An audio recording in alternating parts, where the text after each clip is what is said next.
بسم اللہ الرحمن الرحیم۔ السلام علیکم، میرا نام ہے خلیل احمد اور ہیلتھ اسپیشلسٹ میں سبھی کو خوش آمدید۔ امید کرتا ہوں سب ٹھیک ٹھاک ہوں گے۔ دعا ہے اللہ رب العزت سب کو اپنے حفظ ایمان میں رکھے اور ملک پاکستان کی حفاظت فرمائے، آمین۔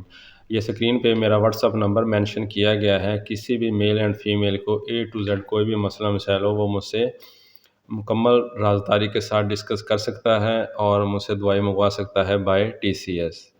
کچھ پیشنٹ کے کمنٹس آ رہے تھے کہ میں جو ریشہ گلے میں گرتا ہے، بلغم جو گرتی ہے جس کو کیرا کہتے ہیں، وہ گلے میں گرتا ہے، تو اس پہ ویڈیو بناؤ اور اس کا بھی ہمیشہ کی طرح ایک پرماننٹ اور زبردست علاج بتاؤں۔ تو جن کو یہ پرابلم ہے تو ان کے لیے یہ ویڈیو بہت اچھی اور زبردست ہونے والی ہے، تو ویڈیو کو لازمی دیکھیے گا۔ اور جو چینل پہ نئے ہیں، جو ویڈیو پہ نئے ہیں، تو ویڈیو کو لائک کریں، سبسکرائب کریں اور بیل آئیکن کو پریس کریں تاکہ اس طرح کی انفارمیٹیو ویڈیو آپ لوگوں تک ٹائم ٹو ٹائم پہنچتی رہے۔ تو چلتے ہیں آج کے ٹاپک کی طرف۔ آج کا ٹاپک ہے بلغم کا جمع ہونا، ریشے کا بننا، ریشے کا گرنا، جس کو ہم کیرا بھی بولتے ہیں۔ بلغم ایک گاڑھا اور چپچپا مادہ ہوتا ہے جو بیمار ہونے کی صورت میں گلے کی پچھلی جانب جمع ہوتا ہے۔ اگر نارمل مقدار میں بلغم جمع ہو تو وہ صحت کے لیے مفید ہوتی ہے، کیونکہ وہ ماحولیاتی آلودگی اور مختلف جراثیم سے وہ گلے کو صاف کرتی ہے۔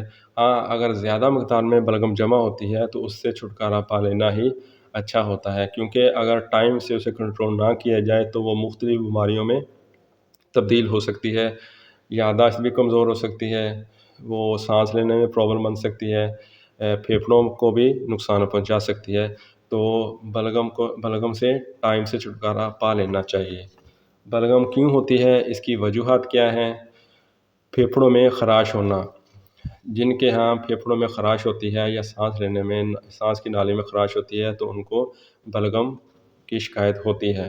نظام انہضام کا مسئلہ ہونا، جن کے ہاں معدے کا سسٹم ٹھیک نہیں ہے، نظام کا جو پرابلم بنتا ہے، جن کو گیس زیادہ بنتی ہے، ان کے بھی جو کیرے کا مسئلہ وہ ہو جاتا ہے۔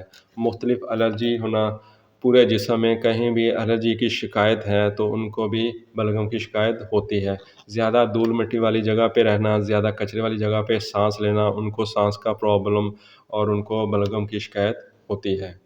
اب ان کا میں چھوٹا چھوٹا علاج بتاتا ہوں جس سے بلغم کو وہ کنٹرول کیا جا سکتا ہے، جس سے بلغم کی جو زیادتی ہے اس کو کنٹرول کیا جا سکتا ہے، لیکن یہ پرماننٹ علاج نہیں ہے۔ یہ صرف چھوٹا چھوٹا علاج ہے جس سے آپ لوگ بلغم والے پیشنٹ وہ اسے فائدہ حاصل کر سکتے ہیں۔ گاجر کا جوس، جب گاجر کا موسم آتا ہے سردیوں میں تو ان کو چاہیے گاجر کا جوس زیادہ پیا کریں، کیونکہ گاجر کا جوس وہ بلغم کے لیے بہت مفید ہے۔ پانی کا زیادہ استعمال کرنا، بلغم والے پیشنٹ وہ زیادہ سے زیادہ پانی پیا کریں تاکہ بلغم جو گاڑھا پن ہوتا ہے وہ نرم ہو کے اس کا اخراج جو ہے وہ آسانی سے وہ خارج ہو سکے، اس لیے پانی کا زیادہ استعمال کیا کریں۔ شہد اور بیکنگ کا سوڈا وہ استعمال کیا کریں اور اس میں 2-4 قطرے لیموں کے ڈال لیا کریں تاکہ اسے وہ بلغم والے پیشنٹ کے پھیپھڑے جو ہیں وہ صاف ہوتے ہیں، بلغم وہ صاف ہو جاتی ہے۔ گرم پانی سے نہایا کریں، کیونکہ گرم پانی سے نہانے سے بلغم کا جو تکلیف ہے، جو بلغم کی زیادتی ہے وہ بھی کنٹرول ہوتی ہے۔ جو غذائیں زیادہ تذابیت پیدا کرتی ہیں معدے میں تو اسے بھی گریز کیا کریں۔ ہلدی کا استعمال، آپ لوگ ہلدی کا بھی استعمال کیا کریں، کیونکہ ہلدی میں ہر طرح کے اللہ تعالیٰ نے شفا رکھی ہے۔ آپ لوگوں نے 1 چائے کا چمچ 1 گلاس پانی میں مکس کرنا ہے یا ویسے کھا کر اوپر پانی پی لیں۔ آپ لوگ ہلدی بھی پیا کریں، یہ بھی بلغم کو صاف کرنے کے لیے بہت مفید ہے۔ سونے کے لیے تکیے کا استعمال لازمی کیا کریں، کیونکہ جو تکیے کے بغیر سوتے ہیں تو ان کو سانس کا پرابلم ہوتا ہے، ان کے سانس لینے میں دشواری ہوتی ہے اور اس سے بھی بلغم پیدا ہوتی ہے، تو لازمی وہ تکیہ استعمال کیا کریں تاکہ بلغم کی جو زیادتی ہے اس کو کنٹرول کیا جا سکے۔ تو چلتے ہیں آج کی ریمیڈی کی طرف۔ آج کے جو مکمل ترین علاج ہے، جو کامیاب ترین علاج ہے، جو پرماننٹ علاج ہے بلغم کے مریضوں کے لیے، تو چلتے ہیں اس کی طرف۔ وہ کون سی چیزیں ہیں، ان کا نام کیا ہے، ان کا طریقہ کار کیا ہے، تو چلتے ہیں آج کی ریمیڈی کی طرف۔ تو یہ ہے وہ زبردست ریمڈی، وہ زبردست علاج جو بلغم ریشہ جو گلے میں گرتا ہے اس کو مکمل طور پہ یا کامیاب طریقے سے اس کو ختم کرے گا جڑ سے۔ تو آپ لوگوں نے کیا کرنا ہے، چاروں مغز 125 گرام لینے ہیں، خشخاش 125 گرام، سونف 125 گرام، بھنے ہوئے چنے 500 گرام۔ یہ چیزیں بہت آسانی سے مل جاتی ہیں۔ خشخاش کو دھو کر پیس لیں اور دوسری چیزوں کو بھی پیس لینا ہے، اور پیسنے کے بعد سب کو مکس کر لینا ہے، اور صبح نہار منہ 1 چائے کا چمچ پانی کے ساتھ لینا ہے، اور رات کو 1 چائے کا چمچ دودھ کے ساتھ آپ لوگوں نے لینا ہے۔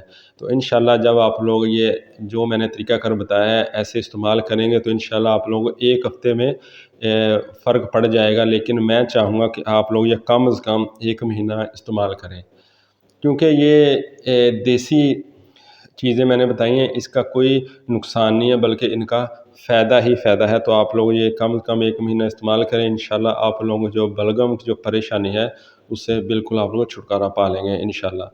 تو کوئی بھی سوال ہو کمنٹ باکس میں لازمی پوچھیے گا، ویسے میں نے اپنا واٹس ایپ نمبر بھی مینشن کیا ہوا ہے۔